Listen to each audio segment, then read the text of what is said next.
Bom, a gente seguindo aqui, a gente fez uma pergunta, já entrando dentro do ciclo de qualidade, né? A gente fez uma pergunta se o pessoal que trabalha com validação, qual é o guia que eles utilizam, né? E a gente colocou ali os três principais dos órgãos, né, reguladores e fiscalizadores, que seriam Anvisa, MAPA e o próprio Inmetro, né, através da CEGEC. E a gente teve uma participação bem equilibrada, né? Então, tem muita gente que trabalha com todos os três. Aí eu queria que você pudesse dar uma geral sobre esses guias, como eles funcionam, né? De uma forma, né, um pouco mais resumida, né? Mas falar um pouquinho sobre esses guias de validação. Ah, legal, Tati, legal. Na verdade, até aproveitando esse gancho, né, eu estudo bastante os guias de validação do Brasil e fora daqui, por questões acadêmicas, né, na universidade eu trabalho com isso, e pelo fato também que eu tenho um software no mercado, né, que é o Confilab, que é um software que, na verdade, ele trata esses três requisitos do ciclo da qualidade, né? E quando nós desenvolvemos o software, nós desenvolvemos para que ele atendesse a qualquer guia de validação. Então, eu estudei bastante esses guias. O que eu percebo, assim, que tem uma definição, né, que se encontra nos artigos sobre validação, que é bastante interessante, né? As pessoas me perguntam, Igor, como valida um método?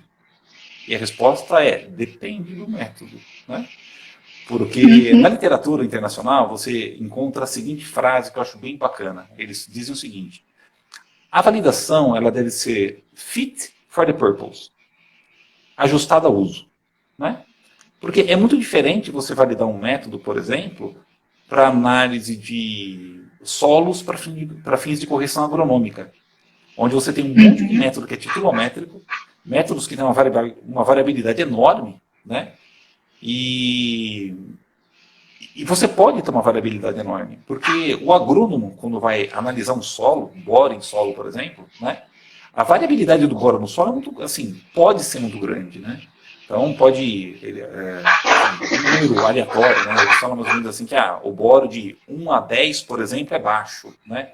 Em torno de 30 é intermediário, acima de 50 é alto. Ou 1 a 10 para um químico é 10 vezes, né? De 2 para 4 já é o dobro, né? Então, assim, para análise de solos, é permitido uma variabilidade grande. Quando você vai validar um método para solo, você pode ter uma variabilidade maior, você pode utilizar ferramentas estatísticas mais simples, né? Agora, quando você vai na indústria farmacêutica, quando você vai analisar um medicamento, por exemplo, né? E tem o Fernando mesmo, que ajudou a escrever o trabalho do ciclo, ele é farmacêutico, né?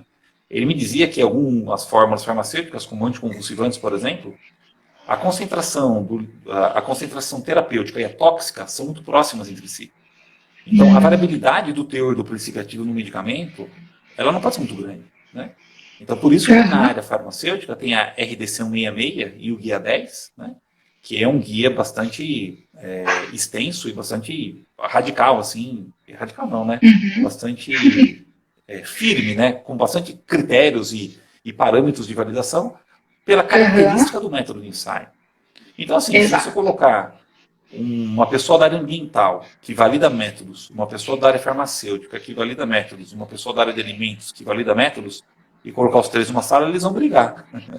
Exato. E eu senti exatamente isso, porque eu saí da ambiental e depois fui para um laboratório farmacêutico. E a gente tem o conceito em si é a mesma coisa, mas a forma de falar é diferente, Sim, sim. né? E além disso, o método, igual você falou, a gente até brinca aqui, né? Se você vai validar um método, primeiro conheça a aplicação desse método. Exatamente. Porque Exatamente. senão nem comece, né? A chance de dar errado é muito grande. Exatamente. E daí, assim, às vezes eu vejo um pessoal que vai fazer uma desenvolve um método para análise de água, daí vai pegar a redenção 66 para validar o método. Não faz muito sentido para mim, sabe? Então, Agora, uma curiosidade nos guias de validação, né, que eu acho que movimentou bastante aí esse mercado, né, é as exigências cada vez mais fortes em cima da curva de calibração, né? Isso é interessante. Eu acho que talvez essa história começou no Ministério da Agricultura, né? E depois acabou a RDC 166 de 2017, ela acabou adotando, até ela faz referência ao guia do Ministério.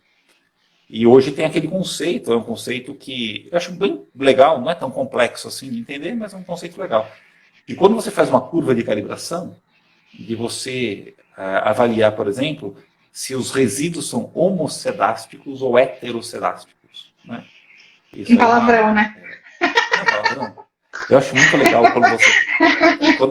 quando você quer falar difícil num curso, daí você vira no curso e fala assim, você tem que fazer uma curva de calibração e avaliar se a variância dos resíduos é homogênea. Porque se elas forem se a curva for homocedástica, então você pode utilizar uma regressão ordinária e para uma curva heterocedástica você utiliza uma regressão ponderada. Né? E o Aí o pessoal pessoal fica impressionado, né? Fica impressionado, mas depois não consegue fazer mais nada. Exatamente. Né? Essa prática, se você... É que não dá para a gente desenhar, né? Mas desenhar na curva, explicando o conceito, não é complexo. Né?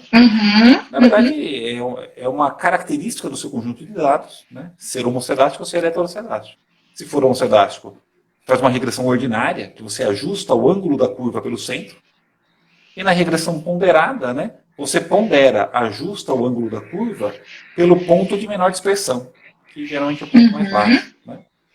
E o que é interessante nisso, que eu acho muito legal, é a correlação disso com a incerteza. Né? Por quê? Porque na regressão ordinária, a incerteza é menor no centro da curva. E na regressão ponderada, a incerteza é menor no início da curva. No início da curva. E tem uma palestra, aproveitando, fazer uma propaganda, Tati. Vai ter um congresso que Fala. Como se farma. É um congresso online, né? E eu fiz uma palestra sobre estimativa de incerteza na área farmacêutica. Que, assim, não é uma atividade muito comum na área farmacêutica, né? Mas existe uma tendência da necessidade da aplicação da incerteza na área farmacêutica. E eu faço uma discussão, que coisa boa. Eu faço uma discussão da relação da curva de calibração com a incerteza. Porque hoje a indústria farmacêutica, ela dispensa muito tempo para fazer uma boa avaliação da curva de calibração. E assim, o que é legal, porque a curva, ela afeta muito a incerteza do resultado. Muito, né? Ainda mais quando a gente quer fazer aquelas curvas, né? Para pegar todas as amostras do universo, que começa em 1 ppb e vai até 1000 ppb, que na rotina é maravilhoso, né? Porque você não precisa diluir amostras. Mas na hora que a gente conhece a incerteza dessa gangorra, aí o pessoal cai para trás. Aí aqueles números que você nunca viu, né? Incerteza de calibração de 50%. Ai, mas isso é um absurdo. Então, mas essa curva é desse tamanho, é uma gangorra, né? Ô, Tati, você sabe que, assim, que é um erro que pode parecer gritante, né? Mas é muito comum, Tati. Curvas que vão de 1 ppb a 1000 ppb. É uma coisa surreal. Sim, né? muito E a pessoa, você critica a curva, e a pessoa vira para você e fala assim, mas o meu R quadrado é bom. Exatamente. É só o começo. O R quadrado é só o começo. Agora, assim, uma coisa que eu falo, Tati, assim, é lógico que depende muito de cada caso, né? Mas uma curva boa para mim, até perguntar da sua opinião, na sua vivência também, é que depende muito da técnica analítica. Mas uma curva boa para mim é que tem uma amplitude de 10 até o quê? 30, 40 vezes no máximo?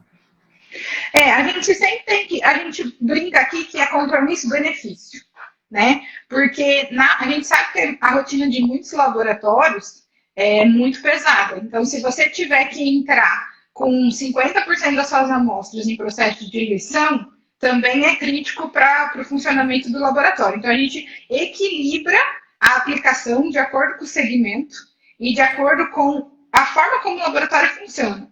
Então, a gente sabe, quanto mais estreita a faixa, com certeza você vai ter uma contribuição muito menor. Então, são as mais indicadas. Mas, realmente, a gente faz esse balanço. Até onde eu posso ir para não prejudicar uma produtividade, mas manter um resultado confiável, né? Com uma incerteza. Então, o que a gente faz? A gente, nos desenvolvimentos, por exemplo, né? A gente desenha uma curva de calibração de acordo com a aplicação e realidade daquele laboratório e estima a incerteza daquela curva. Se ela ficou com uma incerteza razoável, então a gente segue com ela, senão a gente ajusta a faixa e diminui a contribuição. Então a gente sempre pondera no desenvolvimento isso. Perfeito. Tati, isso é uma coisa fantástica, assim, que eu acho muito legal, mas raramente você vê alguém realmente falar sobre isso, né? usar a incerteza como critério de aprovação de uma curva. Não, é tudo R quadrado, né, hoje em dia, na rotina. Então, assim, não tem nenhum guia que fala sobre isso, mas eu acho, assim, uma técnica fantástica isso. Né? E é engraçado que você extrair a contribuição da incerteza, ela acaba sendo simples. Ela não é aquelas contas monstruosas e tal. Então era alguma coisa que dava para colocar em prática, né? Ô, Tati, estamos falando de curva aqui, ó. A K-carreira. Para validação analítica na área farmacêutica, o modelo heterocedástico é aplicável? Essa eu quero responder, porque Então eu vai já lá. discuti muito. Eu dei consultoria já para algumas indústrias farmacêuticas já, e o pessoal assim, tinha essa discussão, né? Então, se a minha curva é heterocedástica, então está reprovado? Não, não está reprovado. Não. É assim, ó, se a sua curva é heterocedástica, o modelo de regressão que você deve adotar é o ponderado. Tá? Qual é o problema de usar o modelo de regressão ponderado? O Excel não faz. Exatamente. Aí, assim, até faz, só que você tem que fazer as equações na mão. E dá um trabalhão fazer isso. Né? Ou você pode tentar usar o Minitab, que ele calcula os pesos da ponderação. Né? Fazendo uma propaganda do meu software, o meu software faz. Ele faz a ordinária ponderada. Boa. Então você não precisa fazer nada. Você só joga os dados e ele já calcula os dois automaticamente. Mas a resposta é essa, né? Não está reprovado. Você tem que só... Só que assim, o R quadrado, você tem que calcular o R quadrado ponderado. Você calcula a equação da reta ponderada. Todos os cálculos que você normalmente faz, você tem que ponderar. Então, assim, é uma estatística diferente. Né? O Excel não faz. Mais trabalhosa, né? É um pouco mais trabalhoso. O que tem muita gente que faz, na verdade? Reduz a faixa da curva para forçar ela a ser ordinária. Daí. A ser ordinária, já vi isso, ó. Legal. E se a gente for falar um pouquinho de incerteza, Igor, a gente colocou lá na enquete as referências, né, de Euraquen, Isogan e o Nordtest. O que você tem para falar para a gente sobre esses guias? Olha, Tati, assim, eu sou um defensor do Euraquen, porque, assim, eu conheço algumas pessoas do grupo do Euraquen, né? É um pessoal sério, é um pessoal que trabalha com estatística e química analítica na Europa, né? E essa turma, assim, tem guias, publicam vários guias de validação, incerteza de amostragem, guia de avaliação de conformidade, aplicação de regras de decisão, atualizações da ISO 17025, eles são ótimos, assim, né? E estatístico como o Stephen Ellison, por exemplo, que é estatístico da LGC, por exemplo, é um cara fantástico, participa das reuniões do Euraquen, Ricardo Bittencourt, que é de Portugal, né? Então, assim, é um pessoal realmente muito bom. Eu gosto do Euraquen. O Euraquen, na verdade, é uma tradução do GAN para a área de química analítica, né? Exatamente. É um guia mais prático, assim. Agora, o que eu vejo de preconceito no mercado, né? E eu vejo o seguinte, que quando começou a discutir incerteza para a química analítica, quem que dominava o conceito de incerteza? O pessoal da calibração. Da calibração, exato. Era o domínio da área deles, que já era comum eles calcularem incerteza. Essa turma começou da consultoria para o laboratório químico, porque era a expertise dele. E eles usam o GAN, né? O GAN, assim, o resultado do GAN e da Euraquen é o mesmo, né? Eu já testei, assim, por várias vezes, aí, em métodos diferentes. Só que o GAN, ele tem aquela rotina de você ter a equação do mensurando, calcular as derivadas parciais, calcular os coeficientes de sensibilidade, para depois você pegar cada contribuição, multiplicar pelo coeficiente, fazer a raiz da somatória quadrática e ter o resultado. O problema é que automatizar isso é complicado pelo seguinte, porque toda vez você vai ter que montar a equação e fazer o cálculo das derivadas. Então fica difícil automatizar o cálculo. Né? A Euraquen é mais simples, né? Ela meio que assume que, para a maioria dos casos, a correlação de cada entrada da incerteza, a correlação com o seu resultado, ela é direta. Então, ela já adota um coeficiente de sensibilidade igual a 1. Se você pegar os 7 exemplos de cálculo da Euraquen, os 7 exemplos de cálculo utilizam coeficiente de sensibilidade igual a 1 para diferentes métodos. Né? Exato. Super prático, gente, funciona. E lembra que A 17.125 fala de estimativa razoável. E outra coisa, né? Hoje é sabido, e tem um monte de artigo na literatura que vocês podem procurar, hoje é sabido que as maiores contribuições da incerteza na química analítica são oriundas da validação. Validação. Então, e a validação, né, a hora que você, a entrada assim, da contribuição dos parâmetros de validação como precisão, curva de calibração, ela tem uma correlação direta com o seu mensurando. Então, o coeficiente de sensibilidade é igual a 1. Então, assim, montar aquelas equações, fazer cálculo derivado é um trabalho. E vai chegar no mesmo lugar, né? Exatamente. Exatamente, então, assim, concordo. A Euraquen, o Inmetro recomenda, no mundo todo usa, sabe? Agora, assim, o que eu acho ruim, eu tenho a mente aberta. Eu faço avaliação para o Inmetro faz 10 anos, né? E eu tenho que tomar um pouco de cuidado, porque quando eu vou editar um laboratório, eu sou acadêmico, né? Então eu tenho que tomar cuidado de ver o nível de profundidade que eu vou cobrar um cálculo de incerteza, né? Tem que ser razoável, mas também não pode ser acadêmico. Eu já fui em banca de doutorado que o menino ficou 4 anos calculando uma incerteza, né? Então, assim, a gente tem que ter um pouco de bom senso.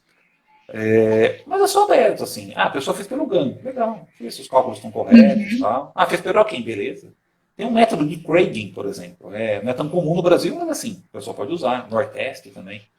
Agora, o que eu achei errado, isso eu já vi acontecer. Uma vez uma pessoa me disse que um avaliador em metro falou que a incerteza estava errada porque a pessoa não calculou os coeficientes de sensibilidade. Eu já ouvi isso também. Responde para o avaliador o seguinte: você não calculou porque você utiliza o guia Euraquen, mas não tem sentido. O que eu acho que não pode é você cobrar que as pessoas sigam aquele guia que você conhece. Exato. Ou que você gosta mais. Eu tenho uma aberta. Eu gosto de Euraquen, mas se alguém calcula pelo ganho, eu aceito. Eu acho legal. Tudo bem, né? Eu acho mais complexo, tá? Mas tudo bem. Agora, você sabe desde que tenha uma coerência também, né, Igor? Que às vezes a galera vai para o Isogan e não toma aquele cuidado, e aí a incerteza fica baixinha, 2%, né? Só que lá na validação, ele considerou de 80% a 120%, 20% de variação permitida. E a sua incerteza está dando 2%. Aí, então, a gente não teve uma coerência, né? Então, Tati, é exatamente isso. O que é importante para mim, independente da maneira de calcular, lógico que a maneira de calcular tem que ser coerente. Mas tem um trabalho publicado em 2016 de um professor da Universidade de Londres, que ele chama Michael Thompson. Michael Thompson, na área de estatística da química analítica, é uma pessoa respeitada mundialmente. Né? Tem um livro de estatística de química analítica do Michael Thompson que é famosíssimo, né? Da Universidade de Birkbeck. E o Thompson publicou um artigo em 2016 e ele fala isso.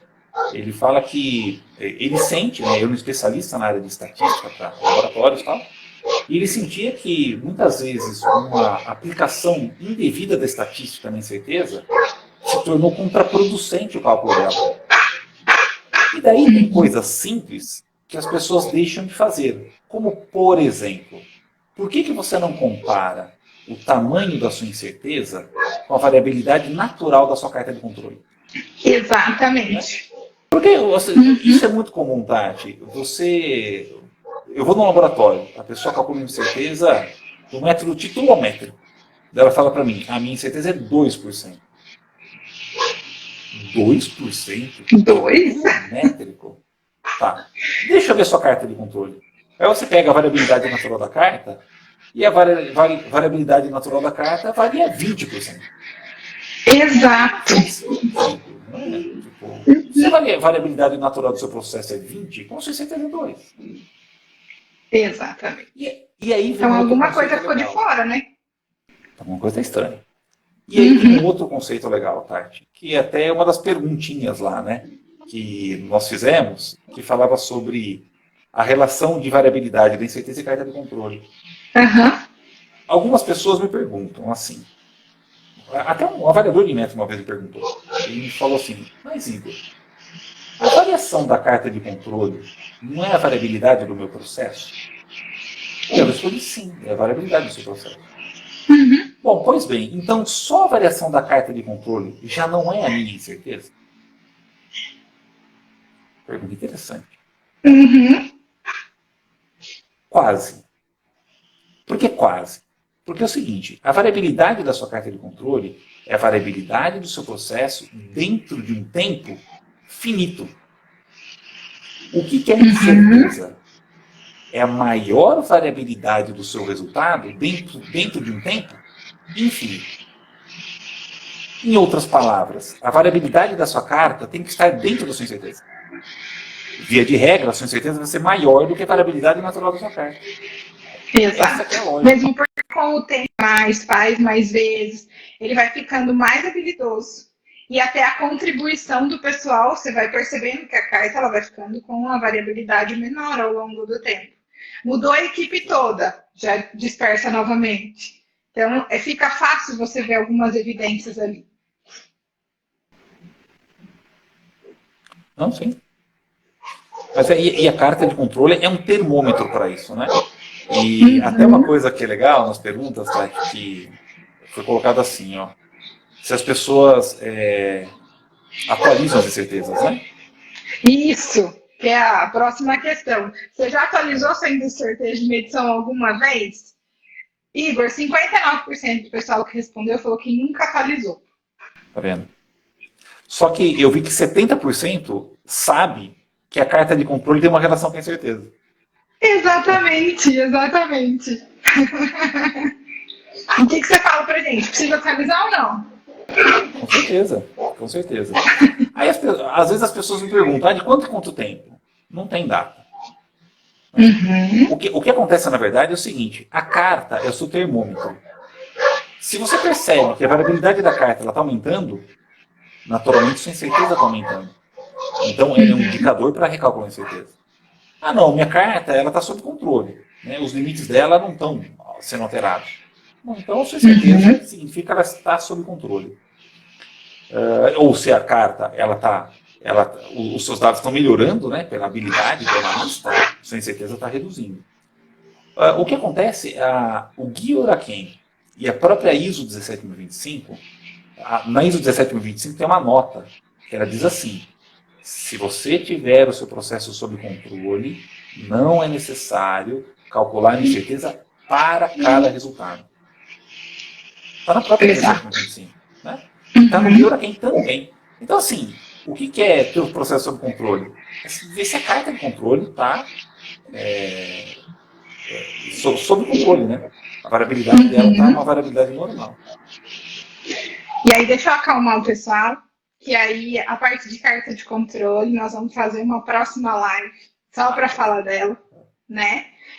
Porque eu acho que o pessoal tem muita dúvida e dá para a gente colaborar mais em relação a isso, que nós fizemos um trabalho lá no mestrado muito bacana, então dá para trazer algumas evidências de carta de controle, como que ela funciona, como que a gente pode trabalhar de verdade com ela ali no laboratório e não fazer ela só para o auditor ver, né? Não, então tá joia. E aí a gente colocou também, Igor, se o pessoal trabalhava lá com planilha de Excel ou software para fazer todos esses processos. Então eu queria que você fizesse um merchan aí até do Super Confilab, que para o pessoal que ainda não conhece poder usufruir dessa ferramenta tão bacana de ciclo de qualidade. Perfeito. Então, pessoal, o Confilab é um software, né, que foi desenvolvido por mim, com parceria com o professor Vitor, que é da Universidade de São Paulo também. É um projeto nosso que já tem 2 anos. Né?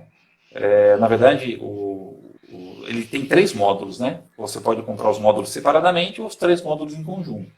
O módulo de validação, o módulo de incerteza e o módulo de carta de controle. Se você compra os 3 módulos, você consegue fechar o ciclo da qualidade, né? Você pode aproveitar dados da validação para calcular a incerteza, da incerteza para a carta de controle, da carta de controle atualiza a precisão intermediária que atualiza a incerteza. Esse software, assim, é um software mesmo, né? Não é uma... no mercado tem alguns produtos, né, que na verdade são planilhas do Excel que o pessoal coloca umas modificações, coloca umas macros. Né, deixa ela mais automatizada, né? Exatamente. O Confilab não. O Confilab é um software mesmo. Foram utilizadas mais de 4 linguagens de programação para desenvolver o software. Ele é numa interface que a gente chama de friendly user, né?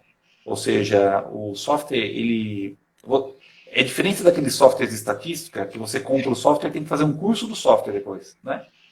Conflab não. Conflab você pega Plug and play. dados. Conflab é assim. Curva de calibração, por exemplo, que é complexo, né? Você vai colocar as concentrações em X, os resultados em Y. Você pode colocar quantos níveis de concentração você quiser, quantas replicatas por nível de concentração que você quiser. Só essa informação você coloca. Do lado direito, por exemplo, você vai encontrar os 14 testes estatísticos que são exigidos pela RDC 66. Ele faz homocedasticidade, ele calcula todos os testes, os 14 testes estatísticos para regressão ordinária e preponderada, por exemplo. Né? Então ele é bem prático nisso. Outra coisa legal, o software é validado já.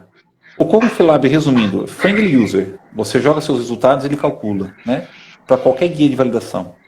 Outra coisa, todos os cálculos são validados e tem um relatório de validação no software já, de maneira que atende a ISO 17025. Terceira coisa interessante, ele faz o relatório de validação automático, o relatório de incerteza automático também, e os registros da carta de controle, né? Então a gente até comenta assim que uma pessoa quando vai começar um processo do zero, ela tem que fazer a planilha, validar os cálculos, jogar os resultados, processar os números,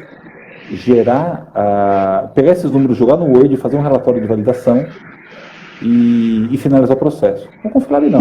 Joga o número, já é o software validado, já gera automaticamente o relatório, já tem um manual também, né, de funcionamento do software, né? E hoje nós temos vários clientes no mercado em várias áreas, né? Na área ambiental, a gente tem a BRK, por exemplo, uma empresa privada de saneamento, a antiga Odebrecht Ambiental, a Grosseries é nosso cliente, o pessoal da MICASAB, a Comissão Nacional de Energia Nuclear, o pessoal da Agilent também é nosso cliente. Hoje tem uma lista boa de clientes em várias áreas, né? Na área de ração, temos bastante clientes na área de ração, né? É bom que ele vem para auxiliar os laboratórios, né? A gente consegue agilizar um pouco com a ferramenta de cálculo, né? Sim, agiliza bastante o processo. O pessoal olhar, esse o nome é Conflab. Opa, que travou. Isso. Igor, bora fazer outra live semana que vem? Que acho que o pessoal gostou aqui, ó. Estão até pedindo. Pode ser. Conta comigo. Pode jogar então, tá bom. A gente discute. Então tá joia. A gente pode relembrar cartas de controle, né? do seu projeto de mestrado. Olha que legal. Pois é. Então tá bom, combinado. A gente vai combinar aqui nos bastidores o melhor dia e horário. E aí a gente faz mais uma na semana que vem para continuar falando de qualidade. De carta de controle, então. Tá bom? Perfeito, então. Igor, muito obrigada. Fiquei muito feliz. Foi um sucesso isso aqui. E semana que vem tem mais, então. Obrigada, viu? Um abraço. Obrigado pelo convite, Tati. Imagina. Um abraço, viu? Bom restinho de semana. Para todos, pessoal. Até mais. Até. Pessoal, muito obrigado pela participação de todo mundo. Vi que subiu muita gente aí. E eu queria, além de agradecer, pedir para vocês acompanhar a gente, acompanhar a TZF nas redes. Curte lá nossos posts, né? Se tiver alguma dúvida, pode mandar para a gente, que a gente adora responder. Então, pode mandar qualquer dúvida, sugestão de conteúdo, que aí agora, daqui a pouco, toda semana, a gente vai ter aí uma live. E para quem perguntou do Fábio, semana que vem a gente também tem live, não só de qualidade, mas também de cromatografia a gás. Então, para quem tem interesse, segue aí a gente, continua com a gente que semana que vem vai ter mais, tá bom? Um abraço para vocês e até a próxima.